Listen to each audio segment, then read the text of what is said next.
Hello friends, welcome to my YouTube channel. आज हम हिंदी व्याकरण में शब्द रचना के बारे में समझेंगे। शब्दों के प्रकार क्या होते हैं, रूढ़ शब्द कौन कौन से होते हैं, यौगिक शब्द कौन कौन से होते हैं, योगरूढ़ शब्द कौन कौन से होते हैं। यौगिक शब्दों की रचना के बारे में जानेंगे, जिसमें हम संधि, समास, रूढ़ शब्दों में उपसर्ग जोड़ना और रूढ़ शब्दों में प्रत्यय जोड़ना, ये सब आज हम क्लास में सीखेंगे। आइए देखते हैं। सबसे पहले हम देखते हैं, रचना की दृष्टि से हिंदी भाषा में 3 प्रकार के शब्द पाए जाते हैं। यानी कि रचना की दृष्टि से हमारे हिंदी भाषा में 3 प्रकार के शब्द पाए जाते हैं। पहला ऋण, यौगिक और योगरूढ़। अब हम देखते हैं रूढ़ शब्द। रूढ़ शब्द क्या होते हैं? जिन शब्दों के सार्थक खंड नहीं किए जा सकते, मतलब ऐसे शब्द जिनके खंड नहीं किए जा सकते, उन्हें रूढ़ शब्द कहते हैं। जैसे तोता, भेड़, नाक आदि।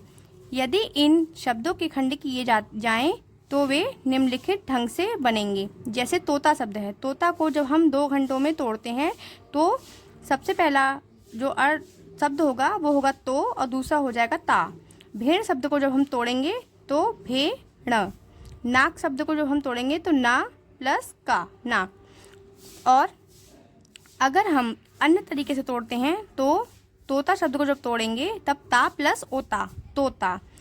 भेड़ शब्द को तोड़ेंगे तो भा प्लस एण, भेड़।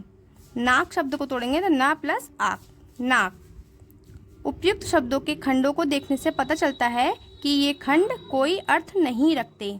यानी कि ये खंड जो है वो कोई भी अर्थ नहीं रखते, किंतु परस्पर मिलाकर एक सार्थक शब्द का निर्माण करते हैं। यानी कि हम जब इन शब्दों को मिला देंगे तो ये एक शब्द को बना देंगे।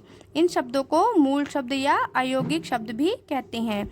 इन्हीं शब्दों को हम मूल शब्द या अयौगिक शब्द कहते हैं। आइए नेक्स्ट देखते हैं यौगिक शब्द। यौगिक शब्द क्या होते हैं? यौगिक का अर्थ होता है जुड़ा हुआ। यानी कि यौगिक शब्द का ही मतलब क्या होता है? जुड़ा हुआ। जब किसी रूढ़ शब्द में किसी अन्य सार्थक शब्द या शब्द खंड का योग हो जाता है तो इस प्रकार बना शब्द यौगिक शब्द कहलाता है। जैसे विद्या प्लस आलय, विद्यालय। सेना प्लस पति, सेनापति। अनु प्लस करण, अनुकरण। भाग्य प्लस बाण, भाग्यवन। यानी कि आपने देखा, ये 2 शब्द मिलाकर ही एक शब्द बनाया गया है। इसको ही हम यौगिक शब्द कहते हैं, यानी कि जुड़ा हुआ। नेक्स्ट देखते हैं योगरूढ़ शब्द। योगरूढ़ शब्द कौन से होते हैं? जिन शब्दों की रचना यौगिक शब्दों की तरह होती है, यानी कि जुड़कर अर्थ निकलता है उनका, किंतु वे विशिष्ट या ऋण अर्थ में प्रयोग किए जाते हैं। परंतु इनका प्रयोग कहाँ होता है? विशिष्ट या ऋण में। उन्हें योगरूढ़ शब्द कहते हैं। जैसे चारपाई, इस शब्द का अर्थ होता है 4 पैरों वाली, किंतु 4 पैरों वाली हर वस्तु के लिए हम चारपाई शब्द का प्रयोग नहीं कर सकते। इस शब्द का अपना विशिष्ट या ऋण अर्थ है, इसीलिए यह वस्तु विशेष प्रकार की प्रयुक्त की जाती है। अब चारपाई शब्द है, चारपाई शब्द का अर्थ क्या होता है? 4 पैरों वाली।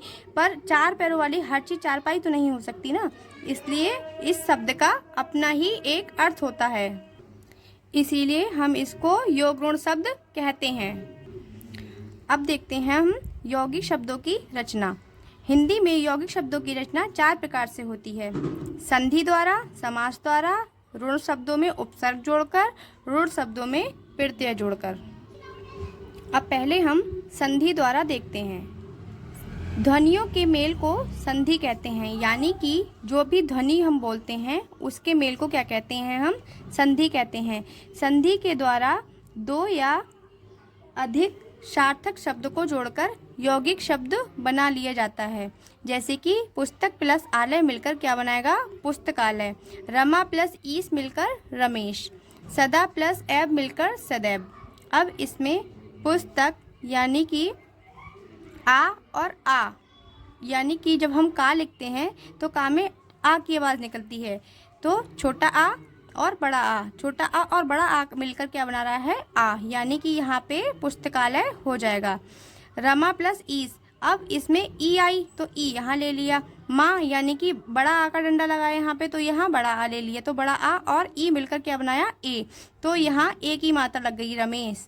ऐसे ही सदा प्लस एब, तो सदा में ये बड़ा आ का डंडा आ रहा है तो यहाँ आ लिख लिया, यहाँ पे ए आ रहा है यहाँ पे ए लिख लिया, तो बड़ा आ और छोटी ए मिलकर क्या बनाती है बड़ी ए, तो यहाँ पे बड़ी ए की मात्रा आ जाएगी यानी कि सदैव।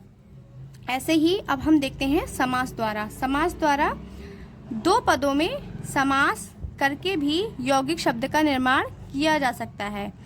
संधि में तो पहले शब्द का अंतिम ध्वनि और दूसरे पद की प्रथम ध्वनि में मेल हो जाता है, यानी कि जो संधि है, संधि में अंतिम ध्वनि और दूसरे पद की प्रथम ध्वनि ही मिलकर जब मिलती है तो उसको संधि बोलते हैं, संधि का शब्द युग्म बन जाता है।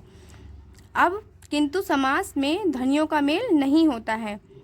यहाँ पे आपने देखा कि जब हम पुस्तक बोलते हैं तो इसके लास्ट का आ ले लिया, अब आलय में हमने इसके पहले शब्द का ध्वनि ले ली, तो छोटा आ और बड़ा आ मिलकर क्या बन गया, बड़ा आ बन गया। किंतु समास में ध्वनियों का मेल नहीं होता है, यानी कि समास होती है इसमें ध्वनियों का मेल नहीं होता है। वास्तव में शब्दों को पास पास लाकर शब्द समूह का संक्षिप्त कर देने की क्रिया ही समास कहलाती है, यानी कि शब्दों को पास पास लाकर शब्द समूह को संक्षिप्त कर देने की क्रिया ही क्या कहलाती है, समास कहलाती है। अब जैसे सेना का पति, ठीक है, तो सेना का पति के इन दोनों शब्दों को पास में ले आओ तो सेनापति हो गया। राजा का भवन, अब राजा का भवन में ये का हटा दीजिए, राजा भवन पास में ले आइए तो राजभवन हो गया। काठ की पुतली, अब ये का की हटा दीजिए तो काठ पुतली हो गई।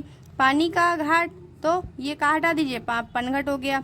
ठीक है, देखते हैं उपयुक्त उदाहरणों में यौगिक शब्द बनाते समय का शब्द का सर्वप्रथम लोप हो जाता है, यानी कि ये का, ये की, तो इन शब्द का क्या हो जाता है, लोप हो जाता है, यानी कि ये हट जाते हैं। जैसे सेना का पति में का को हटाकर सेना और पति पास पास कर दिए हैं। देखा आपने कि सेना का पति में हमने क्या किया, का को हटा दिया, सेनापति को पास में ला दिया, तो ये क्या बन गया, सेनापति बन गया, तो यही क्या बन गया, समास। ठीक है, ऐसे ही ये लिखा है राजा का भवन, ये लिखा है ना राजा का भवन में राजा का राज हो गया, और काठ की पुतली में काठ का कट कर दिया। पानी का घाट में पानी का पन और घाट को घट कर दिया, यानी कि पनघट। इस उदाहरण में दोनों शब्द संक्षिप्त हो गए हैं। अब देखते हैं रूढ़ शब्द में उपसर्ग लगाकर। उपसर्ग हमेशा शब्दों के आगे लगते हैं, इस बात का ध्यान रखेंगे, उपसर्ग हमेशा शब्दों के आगे लगते हैं।